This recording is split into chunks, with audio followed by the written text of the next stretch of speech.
As the president of Norwegian PEN, it is natural for me to talk about the free expression and the deadly word. We know hardly anything that is more powerful for human dignity than the free word. In its extremes, it is life-affirming and existential, but the opposite can be fatal. It is life-affirming in a functioning democracy, with acts both critically and applauding towards a regime in mutual tolerance and dynamism. The deadly word in all its power appears threatening to the totalitarian and the recoil.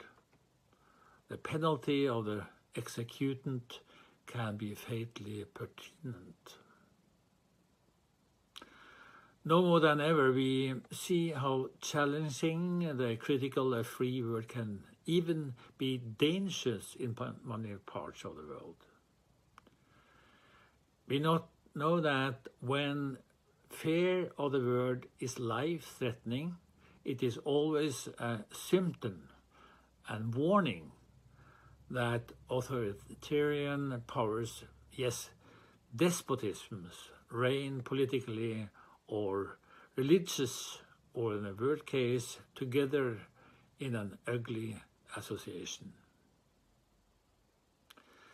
The recollection of the horrors of war and inhuman degradation is fading in spite of warnings from the previous generations. Religion, extremism, political obsession, fear of their own people, cruel hatred and malice are promoted everywhere. Keywords such as Al-Qaeda, Boko Haram, ISIL, the Taliban, and many more bring chills down our spines. In extreme cases, the situation triggered by the critical words or the missing words are often reinforced by self-censorship and corruption. We say this to each other dumbfounded, but in many ways helpless. Dumbfounded because we should have learned from our recent history and recent history terrors.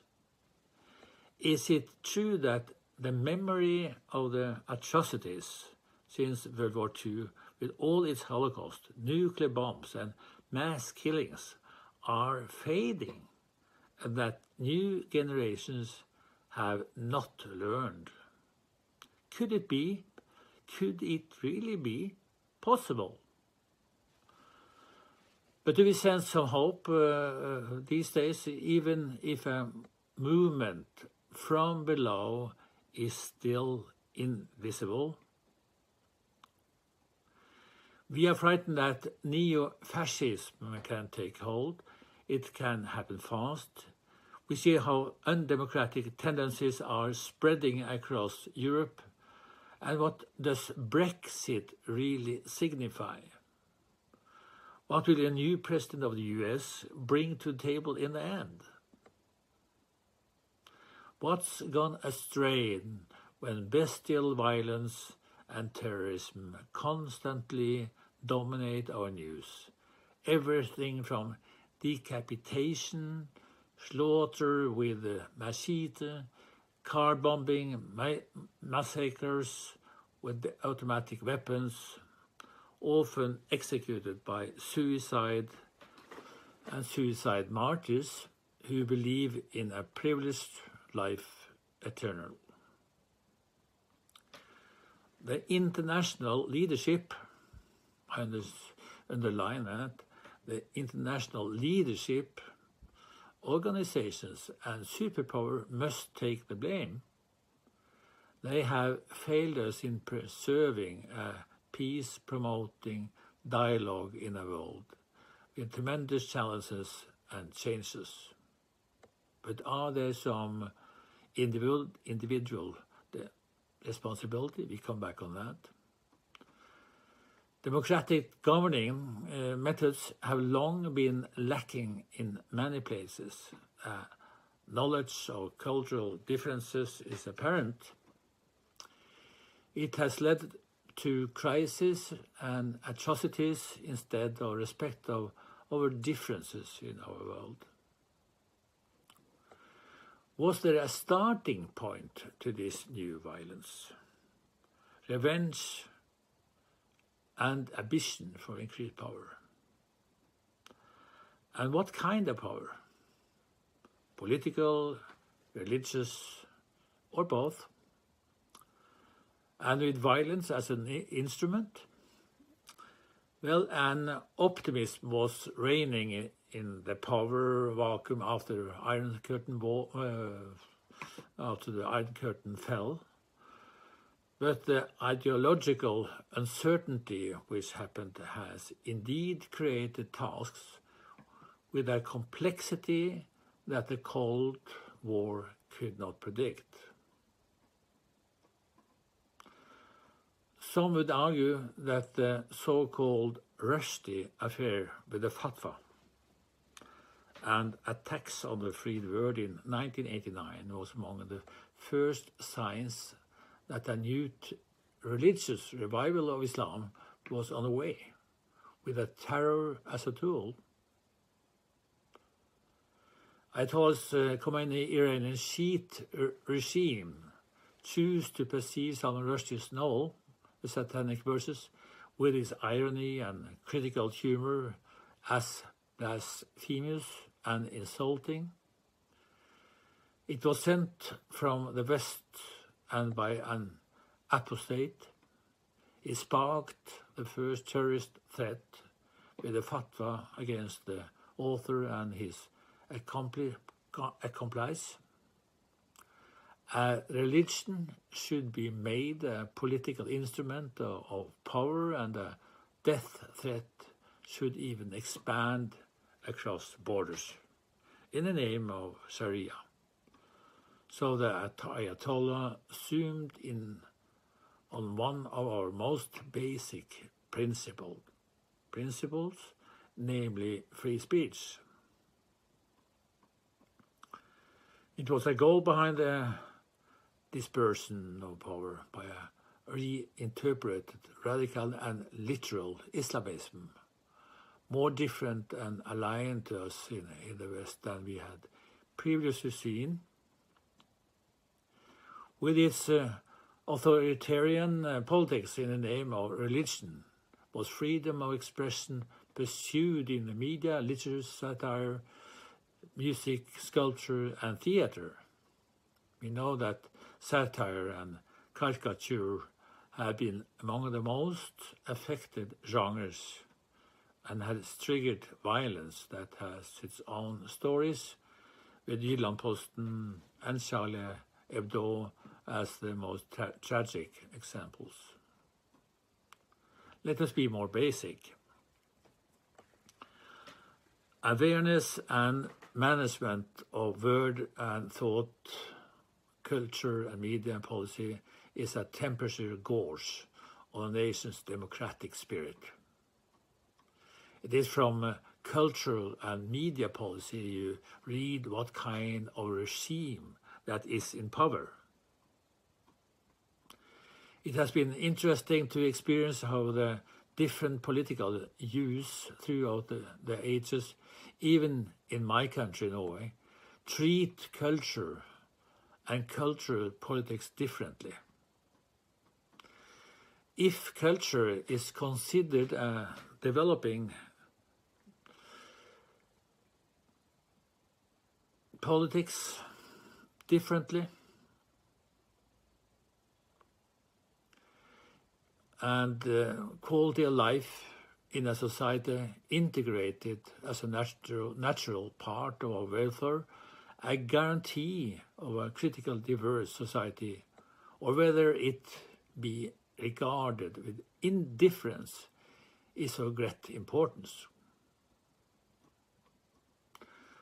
For culture, broadly defined, can, as policy, be neglected and downsized it can be privatized and commercialized and can be stimulated by public framework for the benefit of a free populace. And it can be dangerous when used as a political instrument by content manipulation or even over propaganda. We see the gamut all around us. The most dangerous authoritarian regimes understand to have an active relationship with culture. The gifted authoritarian leaders see that culture also is emotional in character, that it moves the human mind. It may then be an instrument of power for uniformity and control, power controlled from above. In our recent history, both Soviet communism and Eurofascism were the most visible example, and I would argue that the National Socialism in all its systematic propaganda was the most sophisticated. Wagner was played while prisoners were gassed. They used culture in all its genres. Such means expressed the reigning politics, racism and its causes. National Socialism understood that culture as a mean for emotional nationalistic propaganda was an essential instrument for the power, and they knew that reason and free cultural and media expression would be equally threatening, because power built from above would be threatened by a free formation of opinion and mistrust from below. I find it interesting that the democratic regimes inspired by the Enlightenment seems to be the most stable compared to others. One authoritarian regime can probably, by abuse and violence, replace the other, but democratic regimes with free culture and free word expressions are, in the long term, the most stable. And is this really strange, I'm asking? Freedom appears human nature and reason challenge all authoritarian imposed constraints, religious, political, as cultural. The picture has its historical roots, and the reason for today's violence is thus both complex and extensive. Yes, it is truly multidimensional. It is complicated because the violence is directed more towards their own Muslim or Islamic religious communities than to the foreign Western.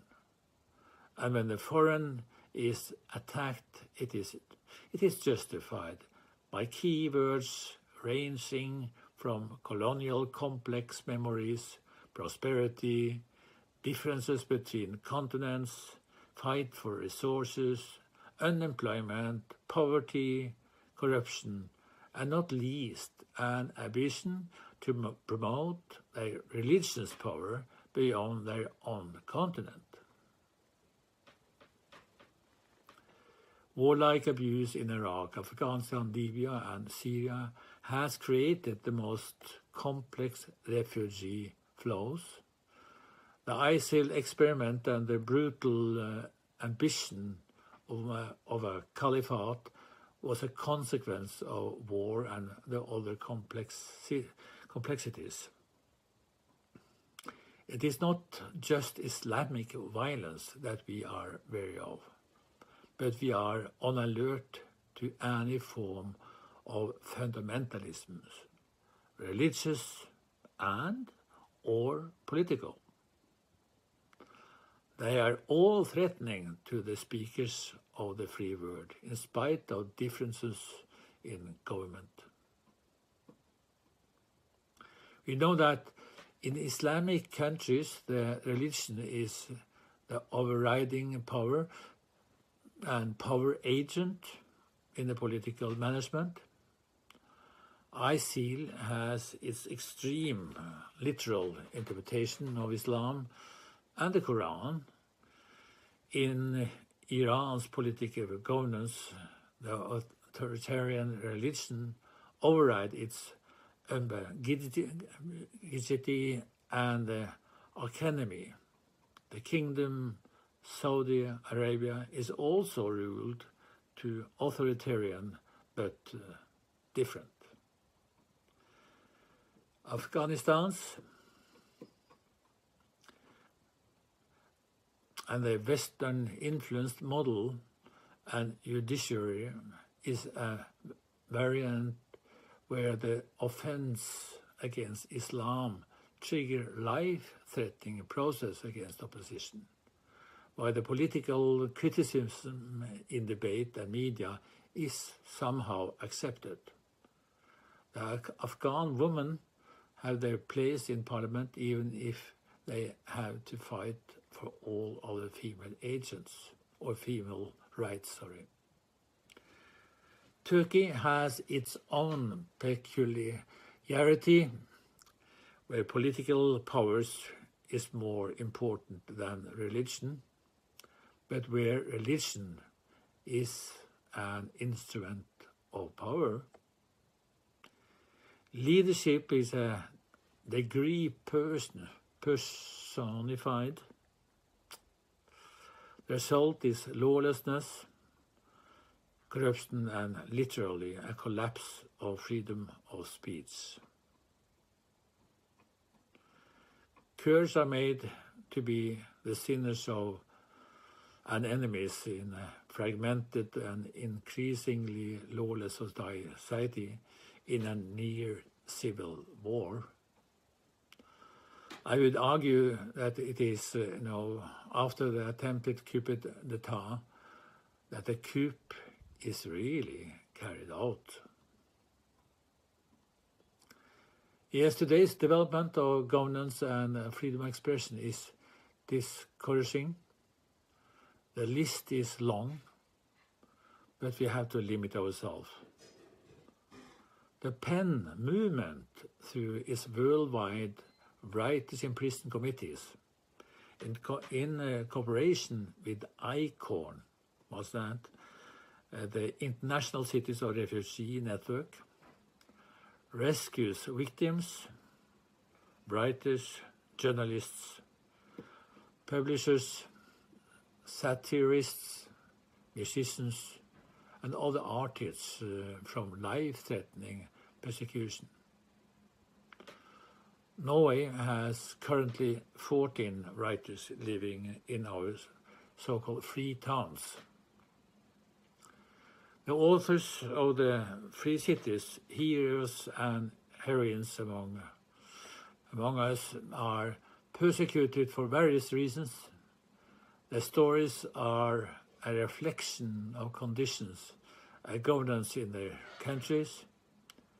Today they have become one of us in a Norwegian society that has changed and opened, which we hope will last. They had to flee their homelands because of their convictions. The free expression and free thought threatened their lives.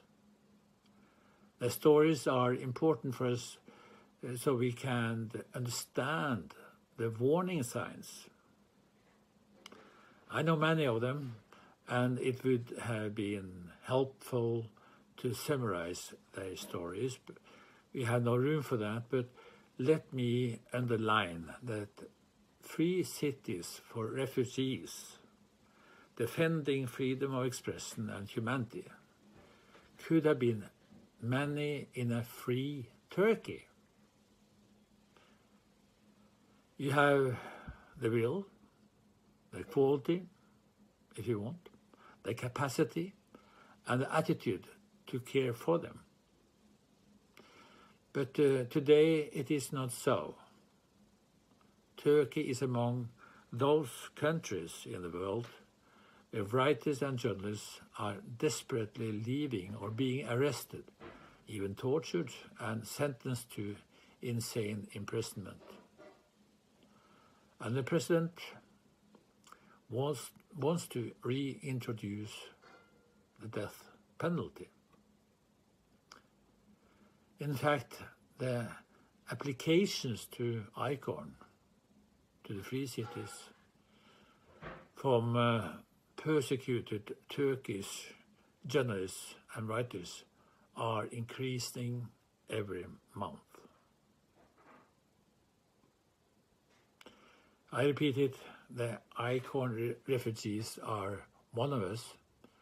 They are symbols of the fight for those who are willing to take a risk for freedom, the most universal right among human beings. They have experienced what understanding and respect for human dignity really means. They have fought for others' survival and freedoms, even though their words were life-threatening. The commitment concerns all of us, always. The responsibility is with every single one of us, also here in Turkey.